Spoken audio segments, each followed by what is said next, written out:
안녕하세요. 전 60대 초반의 자영업자입니다. 결혼 전에 작은 회사에서 일을 했는데 그때 저를 뽑아서 데리고 있던 사장과 결혼을 하게 됐습니다. 제 기억엔 워낙 회사가 작아서 직원도 별로 없고 하니 사장님이 그냥 성실하게 일하는 절 예뻐라 하는 줄로만 알았어요. 맨날 맛있는 거 사주고 선물 사주고 그랬거든요.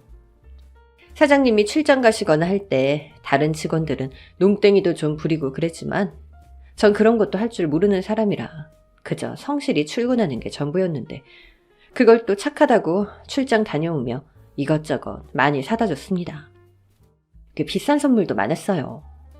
제가 어려서 그랬는지 그런 적이 처음이라 그랬는지 저를 좋아해 주니 저도 좋았던 것 같습니다. 말이 사장이지 꽤 젊은 나이에 자기 회사를 가졌으니 저랑 나이 차이도 그렇게 많이 나진 않았어요. 벌써 오래전 일이죠. 뭐 때문이었는지 회사 사정이 어려워져 문을 닫게 되면서 저는 나름 그게 서운했었는데 남편은 당연히 더 힘들어했어요. 그때 제가 코가 제대로 꿰습니다. 혜자야, 네가 있어서 내가 얼마나 다행인지 몰라. 사람이 힘들 때 옆에 있어주는 사람이 진짜 오래갈 사람이라는데 나한텐 네가 꼭 그럴 사람인가 보다. 제가 뭐 하는 것도 없는데요. 아니라니까. 그저 존재만으로도 힘이 되는 사람이 있어. 그러고 보니 너한테 난 그런 사람이 아닌가 보구나. 아니에요, 사장님. 저도 사장님 덕분에 사회생활 재밌었고 힘도 별로 안 들었어요. 감사해요. 혜자야, 너 그냥 나랑 결혼하자. 내가 네 손에 물 안 묻히게 해줄게. 그 말을 듣는데 어찌나 떨리던지요. 어려서 그랬겠죠. 제 첫사랑이나 마찬가지니까요. 그렇게 전 덜컥 코가 꿰어서 사장과 결혼을 하게 됐죠. 결혼을 한 직후 뭔가 좀 잘못됐다는 느낌을 받은 게 여러 번 있었습니다.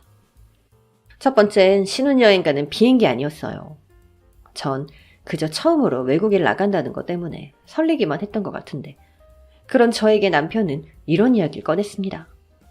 혜자야, 신부 측 축의금 받은 거 어떻겠어? 혹시 부모님이 다 가져가셨니? 아니에요. 엄마가 결혼하면 여자한테 비상금이 있어야 한다면서 아까 패백 끝나고 나서 패백비 받은 것까지 다 챙겨주셨어요. 그래? 그럼 그거 오빠한테 다 맡겨. 내가 회사 경영도 해봤고 하니까 경제적인 관념이 너보다 낫잖아. 아무래도 그렇겠죠? 근데 엄마가 비상금으로 꼭 가지고 있으라고 했는데 그건 장모님이 만약의 경우를 대비해서 그러라고 하신 거고 나랑 살면서 만약의 경우라는 건 없어. 혹시 너 나 못 믿어? 못 믿으면 지금 여기 같이 신혼여행 가고 있겠어요? 됐어 그럼. 가능한 빨리 그거 좀 나한테 보내. 알겠지? 오빠가 그거 몇 배로 불려서 다 돌려줄게. 신혼여행 내내 남편은 혹시라도 제 마음이 바뀔까 싶었는지 절 단돌이 했어요. 다녀오자마자 바로 절 은행으로 데려가 돈을 이체하는 것까지 다 확인했죠. 남편은 그 돈을 몽땅 주식에 투자했다고 했어요. 결혼하고 나서 알게 된 사실인데 남편이 회사를 차리던 것도 돌아가신 시아버님이 주식 투자로 성공을 하셔서 남편한테 해보고 싶은 거 해보라고 하고는 수익금의 일부를 주셨고 그걸로 남편은 어디서 물건들을 싸게 받아다가 더 붙여 파는 그런 회사를 운영했었습니다. 아무튼 그 후로 남편은 가끔씩 저한테 수익이 몇 프로 되고 있다. 거 봐라. 나한테 돈 맡기길 잘하지 않았냐는 얘기를 꺼내곤 했습니다. 어차피 결혼한 후에는 한 주머니라고 생각했기에 저는 크게 신경을 쓰진 않았어요. 그때 전 남편한테 필요한 만큼만 생활비를 받아서 썼었는데 남편은 카드를 썼거든요. 당시는 신용카드라는 게 지금처럼 보편화되지 않았을 텐데 아마 남편이 회사를 운영하기도 하고 그랬으니 그게 가능한가 보다 그렇게 생각했었습니다. 그런데 결혼하고 한 달, 카드 회사에서 고지서가 날라왔는데 카드값이 너무 많이 나왔더군요. 무려 1,000만 원이 넘었습니다. 도대체 이 많은 돈을 어디에 썼는지 궁금해서 남편한테 물어봤죠. 전 정말 그런 액수를 쓰는 사람을 처음 봤거든요. 여보, 그런데 이번 달 카드값이 너무 많이 나왔어요. 그거 어차피 다 너한테 들어간 돈이야. 신경 쓸 거 없어. 저한테 들어갔다고요? 전 이런 거 쓴 기억이 없는데. 아, 무슨 소리야. 너 나랑 결혼하기 전에 받은 선물들이랑 우리 신혼여행 간 거, 그게 다 뭘로 갚겠어? 그럼 혹시 몇 달은 더 이만큼씩 카드값을 갚아야 된다는 거예요? 언제까지 나오는 건데요? 12개월로 산 것도 있고, 뭐 나도 몰라. 하도 많아서 기억도 잘 안 나. 알고 보니 저한테 했던 선물이며 신혼여행, 결혼식에 들어간 비용 등등 남편은 모두 카드로 결제했었고 그걸 결혼 후에 갚게 된 거였죠. 회사 문을 닫은 후로는 남편이 딱히 돈을 벌지 않고 있었기 때문에 전 내심 좀 불안했습니다. 그래도 남편은 큰 소리를 떵떵 쳤어요. 혜자야, 오빠가 말이야. 투자한 종목이 지금 분위기가 장난 아니야. 틀림없이 내일 떡상한다. 팍팍 오른다는 얘기야. 그거 팔아서 카드값 내면 되니까 넌 걱정하지 마. 알아서 하겠다고는 했지만 그래도 불안한 건 어쩔 수 없었죠. 남편의 자신만만하던 표정이 어두워지기까지는 시간이 오래 걸리지 않았어요. 바로 다음 날부터 남편은 원래도 자주 마시던 술을 더 자주 마시기 시작했어요. 아침에 눈 뜰 때부터 밤에 잠들 때까지 술병을 손에서 놓지 않았습니다. 이제 그만 마셔요. 식사도 안 했잖아요. 야, 술 사다 놓은 거 더 없냐? 술을 안 마시고 내가 견딜 수가 없어서 그래. 무슨 일인데요? 뭐 안 좋은 일 있는 거예요?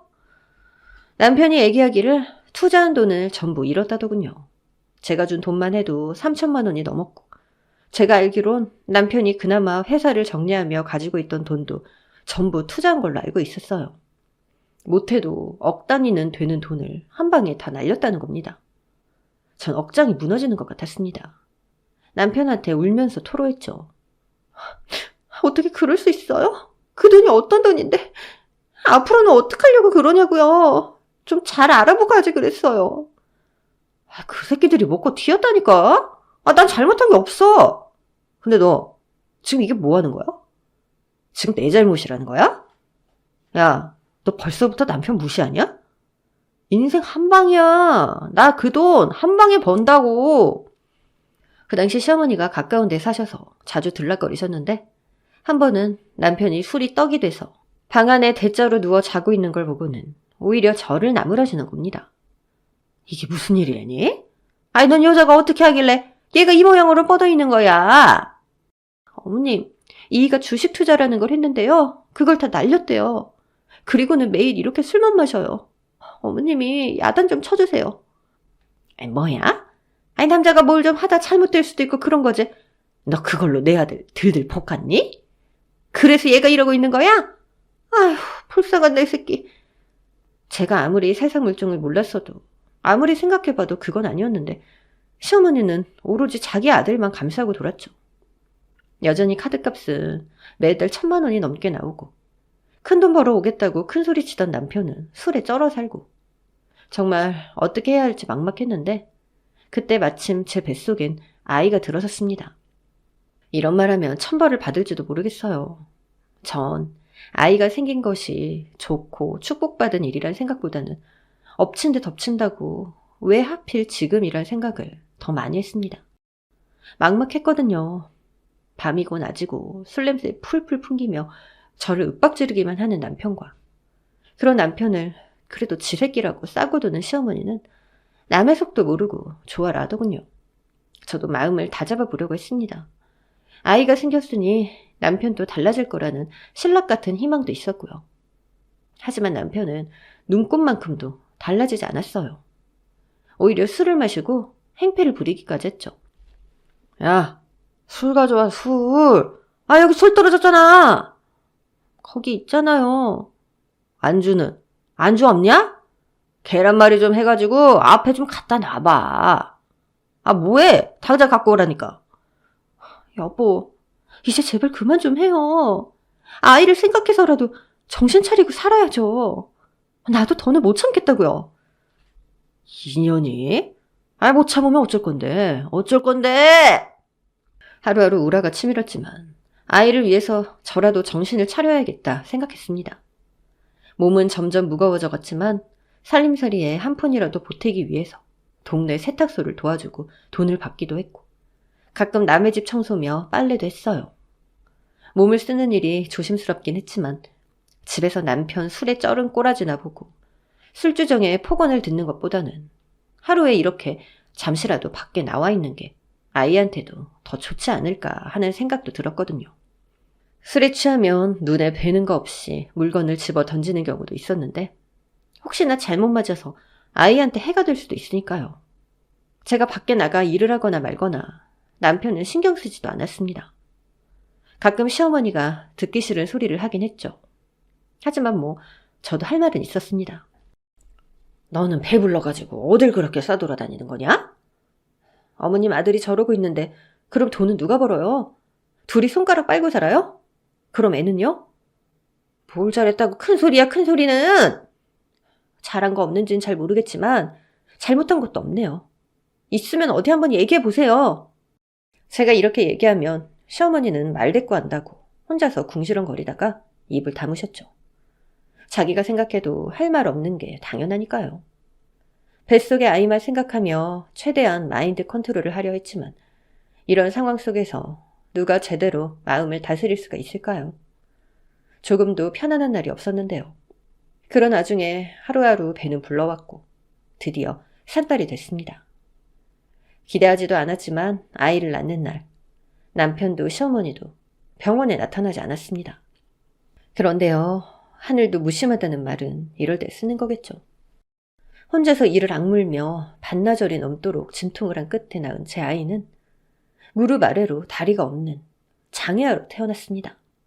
처음에 이 사실을 알게 됐을 땐 정말 하늘이 무너지는 것 같았어요. 눈앞이 캄캄해졌죠. 산후조리고 뭐고 밤낮으로 울고 또 울었습니다. 하지만 신기하게도 아이를 처음으로 품에 안고 눈을 맞추던 순간 왕왕 울어대다가 제 품에 안기자마자 울음을 그치며 새근새근 숨소리를 내던 아이를 본 순간 두렵고 막막했던 마음이 한순간에 다 풀리는 것 같았어요. 아이의 숨소리가 마치 저에게 괜찮다고 말해주는 것 같았죠.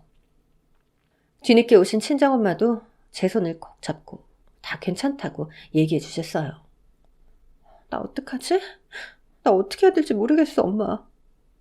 혜자야, 얘 방긋방긋 웃는 것 좀 봐. 예쁘지 않니?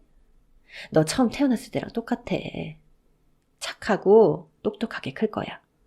다를 생각 말고 이 아이만 보렴. 응? 친정엄마의 얘기는 복잡했던 마음을 좀 더 누그러뜨려줬습니다. 하지만 출산 소식을 듣고 찾아온 남편과 시어머니는 그야말로 경악을 하더군요. 병신 같은 년 병신 새끼 나왔잖아? 예. 아유, 이거 당장 갖다 버려라. 어머님 핏줄이에요. 어떻게 그렇게 얘기하세요? 이런 핏줄은 필요 없어. 에이씨, 허탕 쳤네. 허탕이라뇨? 당신 지금 그게 무슨 얘기예요? 내가 이런 꼬라지나 보자고 병원에 달려온 줄 알아? 당신 자식이잖아요. 입 닥쳐, 쪽팔리니까. 남편과 시어머니의 반응은 제가 예상했던 것보다 훨씬 더 충격적이었어요. 하지만 그때 깨달았죠. 앞으로 이 아이를 보는 세상의 시선은 이것보다 더하면 더했지 덜하진 않겠구나. 내가 마음을 단단히 먹어야겠구나. 다짐하고 또 다짐했습니다. 이 아이의 세상이 일그러지지 않도록 무슨 일이 있어도 내가 울타리가 되어 지켜줘야 한다고요. 아이를 안고 집으로 돌아왔을 때 남편이랑 작자는 어디로 나가고 없었고 시어머니만 세상 무너진 얼굴로 앉아있더군요. 갖다 버리지. 그걸 꾸역꾸역 집으로 데리고 들어오기는. 어휴. 애가 들어요, 어머님. 말씀 조심해주세요. 들으면 뭐? 그럼 병신더러 병신이라 그러는데 뭐 잘못했냐? 꼴도 보기 싫으니까 그거 저기 내려놓고 이거나 받아라. 이게 뭐예요? 을이라뇨? 애 이름이 을이라고요? 그것도 돈 주고 지은 이름이야. 명줄이 짧아지는 이름이란다. 부를 때마다 기운 죽는다고 자주 부르라는데 너나 자주 불러줘. 난 쳐다도 보기 싫으니까. 시어머니는 어디 가서 단명하는 이름이라며 아이의 이름을 그따위로 받아왔더군요. 제가 반발할 걸 뻔히 아니까 아이의 남편 시켜서 출생신고도 그 이름으로 해버렸더라고요. 우라가 치밀었지만 아이를 위해서 참고 또 참았습니다. 그런 미신 같은 운명 따위에 지지 않을 강한 아이로 키우겠다고 또 한 번 다짐했죠. 아이는 제 마음을 알아주기라도 하듯 투정 한번 안 부리고 보채지도 않고 순하고 밝았습니다. 저만 보면 방긋방긋 웃었죠. 언제부턴가 밖으로 나돌며 집에 들어오지 않는 술주정뱅이 남편의 악마 같은 시어머니 때문에 숨통이 막히는 삶이었지만 아이의 그 웃음이 절 숨쉬게 했습니다. 비록 무릎 아래 다리는 없었지만 다른 아이들보다 성장 속도도 빨랐어요. 아이가 바닥을 기어다니기 시작할 무렵 며칠 동안 집에 들어오지 않던 남편이 시어머니와 함께 집에 들어왔습니다. 처음 보는 차 한 대를 집 앞에 대놓고는 저더러 빨리 애를 데리고 나오라더군요. 어딜 가는지는 알아야 될 거 아니에요. 차도 생겼겠다. 바람이나 쐬러 가자니까. 그럼 잠깐만 좀 기다리세요. 애 기저귀랑 분유랑 이유식이랑 옷도 좀 챙겨야 되고. 그런 거 필요 없다. 가까운 데 갈 거야. 그래, 빨리 좀 나와, 빨리. 시간 없어. 빨리 좀 나오라고. 그렇게 전 제 겉옷 하나 챙기지 못한 채로 차에 올라탔습니다. 이상하게 평소에 한 번 보챈 적 없는 아이가 차에 타자마자 울기 시작하더군요. 환경이 낯설어 그런가 보다 하고 아이를 안고 계속 달랬습니다.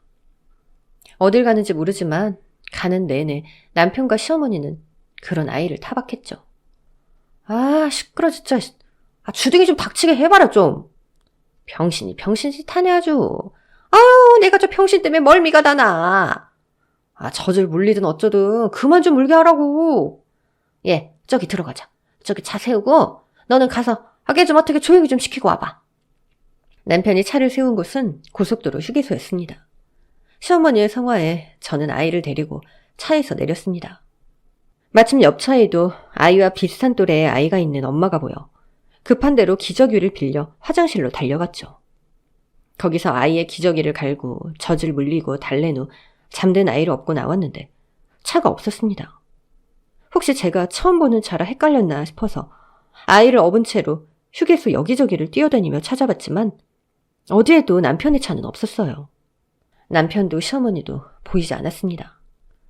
아까 기저귀를 빌렸던 옆차의 애엄마가 저를 보고는 조심스레 얘기해 주더군요. 저기 아까 허겁지겁 차 떠났어요. 제가 애엄마 안 왔다고 했는데도 그게 설명 안 하셔도 돼요. 어디까지 가세요? 저희가 태워드릴게요. 괜찮아요. 저 정말 괜찮은데. 아이도 있는데 애엄마가 울면 안 되죠. 경찰에 어떻게 신고라도 해드릴까요?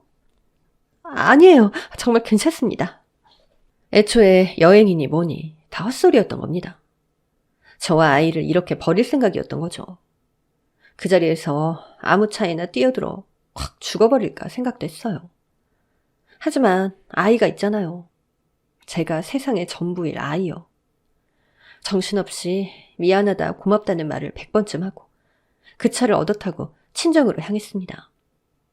집으로 돌아가고 싶은 마음은 눈꽃만큼도 없었어요. 그곳은 이미 저에게 지옥이었으니까요. 제 꼴을 본 친정엄마는 눈물부터 흘리셨지만 저는 내내 독한 마음을 먹었기에 눈 질끈 감고 단호히 얘기했습니다. 엄마, 나 이서방이랑 헤어질 거야. 애까지 낳고 어떻게 하려고 그런 말을 입에 올려. 어떻게든 살아야지. 참고 살아야지. 나 엄마가 그 말 할 줄 알았어. 그런데 엄마, 제발 나한테 참으라고 하지 마. 참고 살라고도 하지 말고. 나 진짜 더는 못 살아. 혜자야, 의리를 봐서라도. 아니, 의리 때문에라도 더는 그 집안에 못 살아. 의리, 그 집에서 사람 취급도 못 받고 있어, 엄마. 나 우리 의리 세상에서 제일 멋진 사람으로 키울 거야. 그러니까 제발 다 돌아가라고 하지 마. 당시만 해도 애 딸린 이혼녀에 대한 시선이 곱지 않을 때라 엄마가 그러셨던 건 당연히 이해합니다. 꾸역꾸역 버티며 결국 살아내는 엄마들도 있지만 저는 그것만이 답은 아니라 생각했어요. 결국 제 마음을 이해하면서도 복잡한 마음에 눈물을 흘리는 엄마를 뒤로하고 그 길로 의리를 들쳐업고 고속버스를 타고 그놈의 집구석에 갔습니다. 돌아간 건 아니었어요. 나오기 위해 갔습니다. 가자마자 문을 열고 남편 새끼한테 이혼하자고 냅다 소리부터 질렀죠. 남편의 반응은 예상한 그대로였습니다. 너 같은 새끼랑 1분 1초도 더는 못 사니까 당장 이혼해. 나 당장 나갈 거니까 붙잡을 생각 같은 건 하지도 마. 붙잡긴 내가 왜? 나 고마워서 춤이라도 추겠는데? 내가 할 소리를 대신해 주시다니 어떻게 고마워서 절이라도 할 값이오? 애초에 내가 인간 같지 않은 거랑 얽히는 게 아니었는데 책임감이란 건 네 대가리 속엔 없지? 지랄하고 있네. 내가 너 같은 모질인년이랑 다리병신까지 왜 책임져야 되는데? 끝까지 남편 새끼는 저와 의리에게 폭언을 퍼붓더군요. 벼락 맞을 놈, 천하의 나쁜 놈. 일말의 아쉬움도 없이 저는 그 집구석에서 뛰쳐나왔습니다. 아시다시피 여자 혼자 아이를 키운다는 건 말로 다 할 수 없을 만큼 힘든 일이었습니다. 그래도 아빠 없이 자라내라는 소리 듣게 하고 싶진 않았어요. 파출부며 식당 청소, 닥치는 대로 일을 하며 돈을 벌었습니다. 하지만 일을 나갈 때에도 의리와는 떨어져 본 적이 없어요. 항상 업고 안고 휠체어에 태우고 함께했고 아이와 눈을 맞추는 일을 소홀히 한 적 없죠. 아이에게 필요한 건 무슨 일이 있어도 다 해주려고 했고요. 누구 못지않게 사랑으로 키웠다고 자부합니다. 그래도 아이가 점점 자라면서부터는 가슴이 찢어지는 현실들과 직면해야 할 때도 있었죠. 의리를 놀리는 아이들은 부지기수였고요. 야 병신아 절로 가! 병신이래요. 다리 없대요. 나 놀리니까 재밌어? 당근 재밌지. 겁나 재밌는데. 그런데 친구야, 난 너랑 얼굴도 다르게 생겼고 키도 다르잖아. 그게 어쨌다고 병신아. 그냥 너랑 나랑 그렇게 다른 거라고. 넌 다리가 있고 난 없고. 사람들은 다리가 다 있는데 너만 없는 거야. 아니야. 세상엔 다리가 없는 사람도 많고 손발이 없는 사람도 많아. 나도 그런 사람들 중 하나일 뿐이라고. 그럼 넌 다리 없어도 돼? 당연하지. 봐. 나 이렇게 가짜 다리 끼고 너랑 미끄럼틀도 탈 수 있어. 나랑 숨바꼭질도 할 수 있어? 우리 같이 해볼까? 그래? 내가 빨리 달리지 못하니까 그건 좀 이해 부탁해. 다리가 없는 건 불편할 수 있지만 불행한 건 아니라고 저는 늘 아이에게 가르쳤고 정말 아이는 전혀 불행하지 않은 아이로 오히려 편견을 가진 사람들을 스스로 설득하는 당차고 밝은 아이로 자라주었습니다. 새학년 새학기가 될 때마다 새의리를 따르는 친구들은 점점 더 많아졌어요. 시어머니가 아이 단명시킬 이름이라며 지어준 개떡 같은 이름은 정식 절차를 거쳐 새의리라고 개명해줬습니다. 갑을명정할 때 그 을이 한자로 새의리잖아요. 그걸 그대로 한글 이름으로 등록을 했죠. 몸도 마음도 새처럼 자유로운 아이로, 이름처럼 예쁜 아이로 자라라고요. 새의리도 바뀐 자기 이름을 너무 좋아합니다. 지금까지도요. 받아쓰기도 맨날 100점 받아오고 반에서 1등만 하던 새의리는 중학교 들어가면서부턴 학급 반장도 도맡아 있어요. 제가 결혼이란 선택은 100번 잘못했다고 생각하지만 딸을 낳고 기른 건 제 인생 최고의 선택이라 자부할 수 있을 만큼 새의리는 당차고 야물딱진 아이로 무럭무럭 자랐습니다. 하지만 어미로서의 미안함은 어쩔 수가 없었어요. 자신이 선택한 것도 아닌데 장애로 태어난 걸 힘들어하지 않을까 하는 마음은 늘 있었거든요. 심지어 피줄한 때까지 모진 말을 들었으니까요. 하지만 어느 날 새의리가 그러더군요. 엄마는 내 다리 보면 가슴 아파? 왜? 그런 거 같아? 응. 엄마 얼굴 보면 또 그 생각하고 있구나. 그런 느낌이 와. 아무래도 엄마가 미안한 게 있지. 엄마가 나한테 그랬잖아. 내 다리가 이렇게 태어난 건 절대로 내 잘못 아니니까 당당하라고. 엄마가 날 이렇게 낳은 것도 엄마 잘못 아니니까 나한테 미안해하지 마. 엄마를 위로할 줄도 아는 착하고 멋진 딸. 그런 딸을 위해 전 닥치는 대로 열심히 살아야 했습니다. 새벽같이 일어나서 건물을 청소하고 점심시간엔 식당 홀서빙에 설거지, 저녁엔 전단지까지 돌리며 악착같이 돈을 벌었죠. 그새 딸은 법대에 진학했고 심지어 장학금까지 받게 됐어요. 이제 고작 20살인데도 열심히 해서 40패스 누구보다 빨리 할 거라며 엄마 고생 더 빨리 끝나게 해주겠다는 철든 얘기를 하더군요. 말만으로도 감사해 눈물이 나기도 했습니다. 남부럽지 않은 딸, 부족한 것 없이 공부에만 전념할 수 있게 해주기 위해서라도 저는 더 열심히 살았어요. 그리고 또 몇 년이 흐른 어느 날, 하루는 제가 일하던 식당에서 우연히 전에 살던 동네 사람을 만났는데요. 놀라운 소식을 들려주더군요. 아줌마 남편 다른 여자 만나서 팔자 고쳤어요. 고급차 끌고 다니면서 얼마나 떵떵거리고 사는지 몰라. 여자 돈으로 뭐 사업인가를 했다는데 그게 그렇게 대박이 났다네요. 그게 다 무슨 소용이에요. 술독에 빠져 살 텐데. 아, 무슨 소리예요. 요즘은 술도 안 마시는데. 저랑 살면서는 술에 쩔은 밑바닥 인생처럼 미천 다 보이며 살더니 어쩐 일로 개과천선을 해서 잘 살고 있다는 얘기를 듣는데 피가 거꾸로 솟는 것 같았습니다. 내가 지들 때문에 어떻게 살고 있는데 인간 말종들이 하하호호 하며 잘 살고 있다니요. 하지만 금세 마음을 다잡았어요. 제 인생을 더럽히던 쓰레기들을 그나마 일찍 걸러낸 게 얼마나 다행인가 하면서요. 오히려 재혼했다는 그 여자가 불쌍할 지경이었어요. 제가 버린 쓰레기를 주운 거나 마찬가지니까요. 그리고 며칠 후 일을 다 마치고 새으리 저녁 먹일 장을 봐서 집으로 가는 길에 전 남편 눈과 마주쳤습니다. 딱 보기에도 지 같은 쓰레기랑은 안 어울리는 스포츠카를 뚜껑까지 열고 타고 가던 중이더군요. 옆에 시모는 지랑 어울리지도 않는 빨간색 밍크코트까지 쳐입고 얼굴에 화색이 돌아 타고 있었죠. 야, 너 아직도 그렇게 구질구질하게 사냐? 야, 바지 좀 새 거 사 입어라. 무릎도 다 나와가지고서는 어디 빵꾸 안 났냐?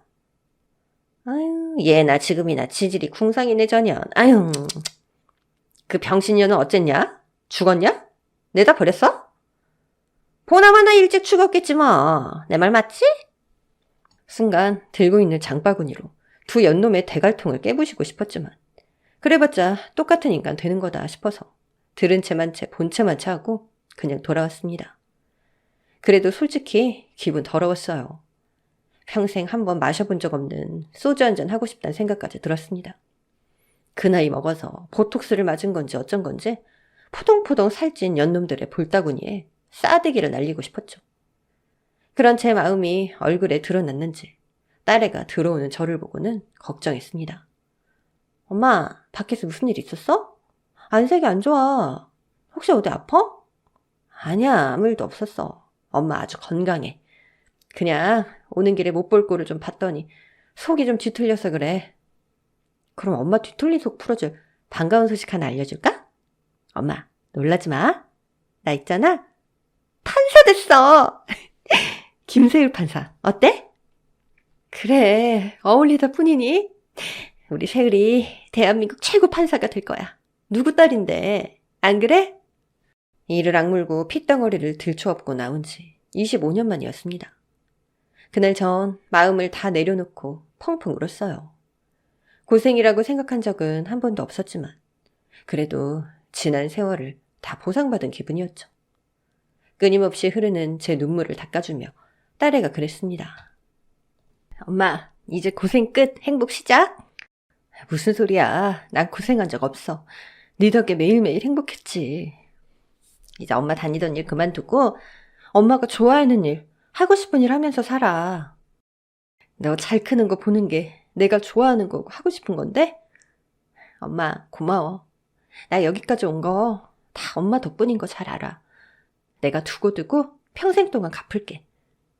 빚은 것도 없는데 갚기 뭘 갚아.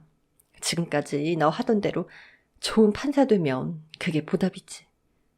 엄마 있잖아. 엄만 만약에 엄마한테 진짜 큰 잘못을 한 사람들을 만나면 그 사람들한테 어떤 벌을 주고 싶어? 딸의 질문에 전 당연하게도 그 인간들이 떠올랐어요. 그래서 이렇게 대답했죠. 글쎄, 어떤 벌이 법전에 있는지 모르겠다만 난 그냥 찢어 죽이고 말려 죽일 건데? 엄마도 참 그런 벌은 없어. 나도 알아. 아 근데 그건 왜 물어? 그냥 누구나 그런 사람이 있을 수 있잖아. 혹시 엄마도 있나 해서. 뜬금없기는. 두 번 다시 떠올리고 싶지 않은 일이었기에 그 얘기도 거기서 그냥 끝내고 잊어버렸습니다. 늘 자랑스러웠던 딸은 판사가 된 후에도 자기 몫을 훌륭하게 해내는 모양이었습니다. 가끔 신문에도 나오고 그러더라고요. 딸, 세율아, 이거 엄마가 스크랩 해놨다? 하여간 엄마는 완전 딸바보야, 딸바보. 근데 이게 무슨 말이야? 단호박 판사 김세율의 국민재판 참여 만관부? 네가 왜 단호박이야? 아, 그거 요즘 애들이 많이 쓰는 표현인데 뭐든지 칼같이 딱딱 잘라 말하는 사람은 단호박이라고 그래. 단호하다 뭐 그런 뜻이야. 내가 다음 주에 금융사기범 대국민 재판 하나를 맡았는데 사람들이 관심이 많은 범죄자여서 만관부, 내가 어떤 판결을 내릴지 많은 관람 부탁드립니다. 의 줄임말 뭐 그런 뜻이야. 네가 하는 재판이 이렇게 기사일 단하고 내 딸이 진짜 대단한 사람이구나. 엄마도 와서 한번 볼래? 엄마 딸이 어디에서 어떻게 일하는지 궁금하지 않아? 딸은 법은 만인에게 평등하다는 원칙을 꼿꼿하게 지키며 힘 있는 사람이든 돈 많은 사람이든 상관하지 않고 똑같이 처벌하는 판사로 유명했어요. 어려서부터 지 괴롭히는 사람들한테도 지지 않고 똑부러지게 상대하더니 꽉 그대로 큰 거죠. 누가 돈을 주고 청탁을 한다거나 하면 재판정에서 아예 대놓고 쓴소리를 해대는 정의로운 판사라는 평가를 받는 모양이었습니다. 딸의 얘기대로 전 얘가 얼마나 좋은 판사인지 직접 제 눈으로도 확인하고 싶은 마음에 많은 사람들이 모인 국민참여재판에 참석하게 됐습니다. 판사복을 입은 딸의 모습이 너무 감격스러워서 조용히 눈물을 훔치며 지켜보려고 했죠. 그런데 그날 그 재판정에 나온 죄인들이 법정에 등장한 순간 전 제 두 눈을 의심했습니다. 아무리 눈을 씻고 봐도 두 사람은 제 전남편과 시어머니였어요. 그리고 그때 전 확실히 봤습니다. 딸애 역시 저처럼 두 사람을 보고 눈이 휘둥그레지는 걸 말이에요. 단 한 번도 지 아빠나 할머니에 대한 얘기를 직접 한 적은 없었습니다. 하지만 아무래도 핏줄을 못 속이는 건가요? 닮은 구석까지 있어서 한눈에 서로를 알아본 모양입니다. 게다가 제가 두 사람을 보고 놀라는 모습을 봤으니 딸애도 그 연놈들의 정체를 확신했겠죠. 근데요, 웃긴 건 두 연놈이었어요. 판사석에 앉은 딸애를 보자마자 얼굴에 화색이 돌더군요. 그리고는 거짓 눈물까지 흘리며 딸에게 사정을 하기 시작했습니다. 아니지, 판사님 저 누군지 아시죠? 딱 알아보시겠죠? 저는 딱 알아보겠는데요. 으라, 너 의리 맞지? 네 이름 내가 지어준 거야. 내가 네 할미다. 아유, 내 새끼 이렇게 잘 컸구나. 의리? 제 이름이 의리였어? 뭐 아무튼지 간에 으라, 아빠가 좀 억울하게 여겨온 거 너도 잘 알지? 판사니까 다 알 거 아니야. 그러니까 아빠 억울함 좀 풀어다오. 아휴, 내가 진짜 작정하고 사기친 게 아니라니까. 야가, 아이고 내 손주 새끼. 이 할미가 무슨 죄가 있겠니? 응? 피고인들 조용히 하세요. 계속 떠드시면 법정 모욕죄로 법정에서 퇴장당할 수 있습니다. 떠들다니. 아빠가 몇십 년 만에 딸 만나서 반가워서 얘기하는데 떠든다니. 그거 좀 섭섭하네. 다시 한번 고지합니다. 법정 모욕죄는 재판부의 결정에 따라 형사처벌을 받을 수도 있습니다. 그래, 알았다 내 새끼. 조용히 할 테니까 잘 좀 부탁해. 응? 피고인 이철용과 피고인 함진숙의 국민참여재판은 법관 제척사유에 해당하므로 지금부터 전 이 재판에 관여하지 않습니다. 그게 무슨 말이냐? 그냥 네가 해라. 네가 해야지. 안 그래?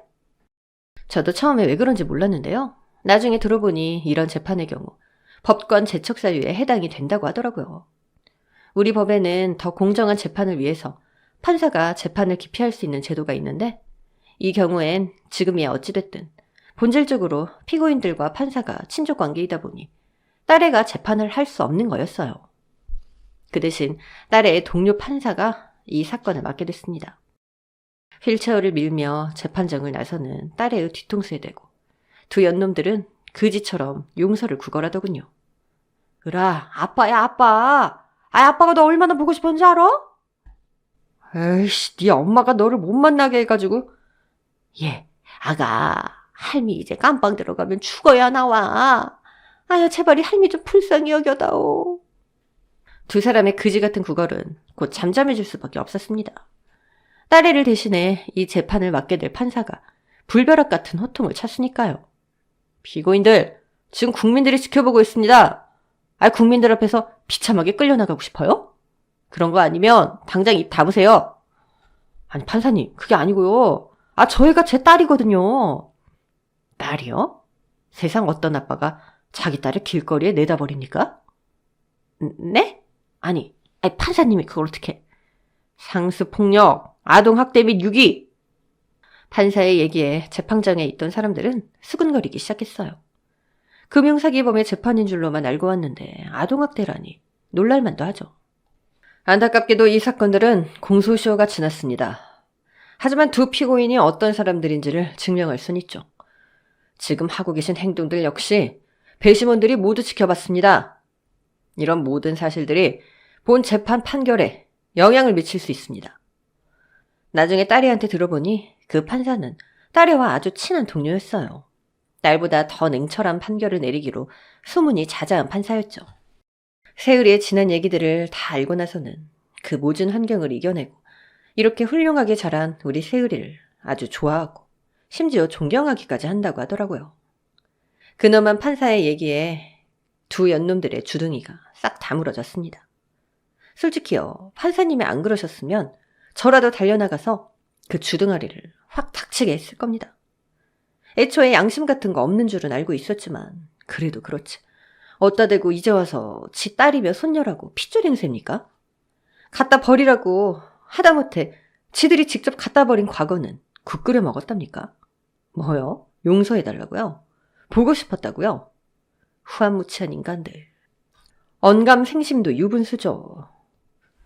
1분 1초도 꼴보기 싫은 인간들이랑 한 공간 안에 있다는 것만으로도 피가 거꾸로 쏠리는 기분이었지만 저는 주먹을 꽉 쥐고 그 재판을 끝까지 지켜봤습니다. 판사가 제대로 못하면 언제라도 뛰쳐들어가 그 두 것들의 머리채를 휘어잡을 생각이었죠. 하지만 제 기우였습니다. 판사는 악랄한 두 인간의 죄를 하나부터 10까지 다 까발렸습니다. 저지른 죄가 한두 개가 아니었어요. 가짜 투자거래 사이트를 만들어서 그걸로 불쌍한 서민들을 상대로 금융사기를 쳤더군요. 피해자만 수백 명에 달했고 피해 액수도 상상을 초월했어요. 심지어 이번이 처음이 아니었더라고요. 2년 전엔 깡통 전세로 수십 명 눈에서 피눈물을 흘리게 했었는데 그때는 무슨 수를 썼는지 집행유예를 받았었더라고요. 죄질도 나쁜 데다가 그 기간이 다 끝나지도 않았는데 또 이런 범죄를 저질렀으니 가중처벌은 당연한 거였습니다. 심지어 이 인간들 어찌나 뻔뻔한지 눈물을 흘리며 죄송하다고 사죄하고 반성해도 모자를 파네. 끝까지 지들은 죄가 없다면서 억울하다고 잡아떼는데 제 생각이지만 아마 그래서 더 큰 벌을 받은 것 같습니다. 피고인 이철용, 피고인을 징역 15년에 처한다. 입수된 증 제235를 몰수한다. 피고인 함진숙, 피고인을 징역 10년에 처한다. 입수된 증 제1호를 몰수한다. 예? 아니 판사님, 너무하십니다. 안 돼요 판사님, 전 쿨봉 못해요. 아까 그 판사 데려와. 그 판사가 내 손녀라니까. 판결을 받은 후에도 지들이 한 짓을 뉘우치지 못하는 짐승보다도 못한 인간들. 내가 벌을 주지 않아도 벌을 받는구나 싶은 마음으로 자리에서 일어서는데 그때 하필 그 두 것들과 눈이 마주쳤습니다. 콧방귀나 띠게 껴주고 나가려고 하는데 그 인간들이 저를 향해 외치더군요. 여보, 혜자야. 너 거기 있었구나. 너 내가 얼마나 기다렸는데. 예, 너 거기서 뭐하니? 네가 가서 애한테 얘기 좀 해봐. 그래, 우리 항소할 거니까 감형 좀 해달라 해. 선처 뭐 그런 거 있잖아. 살맛 떼고 산 정을 봐서라도 부탁 좀 한다. 응? 여보, 그럴 거지? 나 당신 믿는다.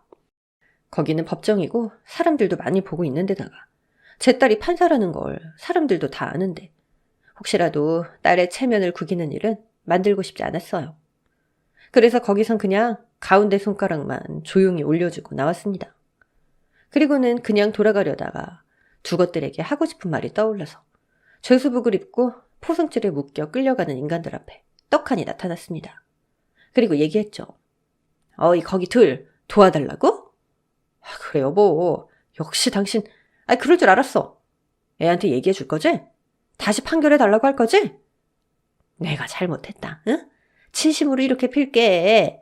아니, 내 손이 지금 묶여 있어서 빌지 못하는데, 이렇게 싹싹 빌 테니까. 제발 몇 년만 좀 깎아줘. 무식한 거 그만들 좀 티내지. 법이 무슨 장사니? 깎아주긴 뭘 깎아줘. 없는 사람들 눈에서 피눈물 쏙 빼놓고 니들은 도대체 얼마나 헤쳐먹었으면 돼지처럼 피둥피둥 살이 올랐냐? 내가 니네 같은 인간한테 당하고 혼자서 새으리 키운 게 25년이야. 니들 둘 형량 합하면 딱 그만큼이네. 깜빵에서 주는 밥 삼시세끼 처먹으면서 니들이 뭘 잘못했는지 제대로 반성들 좀 하셔. 니들 재산도 전부 몰수됐지? 깜빵에서 기어나오는 날부턴 손가락 빨고 살아야 될 거야. 지금은 용서를 구걸하지만 나오면 진짜 구걸을 해야 될 거라고. 밥 줄 때 꼬박꼬박 챙겨 먹어라. 그리고 뭐? 가명? 가명 좋아하시네. 깜빵에서도 정신 못 차릴 게 뻔하니까 가명은 개뿔. 형이나 더 안 받으면 다행이지. 잘 가라 이것들아. 나는 내 이쁜 판사딸이랑 고기나 구워 먹으러 갈란다.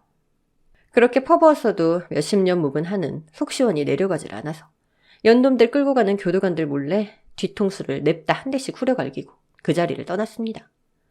집에 돌아오니 딸애가 근사한 저녁 밥상을 차려놓고 절 기다리고 있었어요.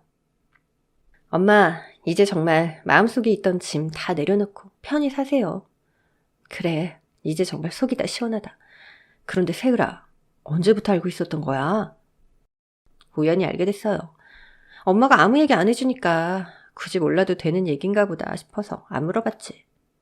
엄마 가끔씩 자다가도 끙끙거리는 거 보면서 마음만 아파 있었어. 그 인간들이 엄마 악몽의 원인이었다는 건 이번에 사건 맡으면서 진짜 우연히 알게 됐어. 그 인간들 어떻게 벌주나 했는데 지발로 호랑이 굴에 찾아온 거지 뭐. 세으라, 이렇게 잘 자라줘서 정말 고마워. 누가 할 소리? 이렇게 잘 키워줘서 정말 고맙네요, 엄마. 진짜 오랜만에 명치에 뭐 얹히는 기분 없이 밥도 맛있게 먹고 잠도 푹 잘 잤습니다. 다시 태어난 것처럼 온 세상이 다 개운해 보였어요. 진짜 행복이 찾아왔다는 걸 알 수 있었어요. 이후로도 제 딸은 단호박 판사로 명성을 떨치며 힘없고 가난한 사람들에겐 정의의 판사로, 지들 가진 게 힘인 줄 착각하는 인간들에게는 호랑이 판사로 늘 공정하고 의미 있는 판결을 내리고 있습니다. 둘이 함께 차곡차곡 번 돈으로 번듯한 집도 샀고 제 이름으로 된 식당도 열었어요. 가게 홍보는 아닙니다만 저희 식당엔 100원짜리 메뉴도 있어요. 딸의 부탁으로 특별히 만든 건데요. 돈이 없어서 한 끼 식사조차 어려운 분들을 위한 엄마 밥입니다. 그 어떤 비싼 메뉴 못지않게 정성스럽고 따뜻한 마음으로 대접하며 남은 날들을 살아가겠습니다.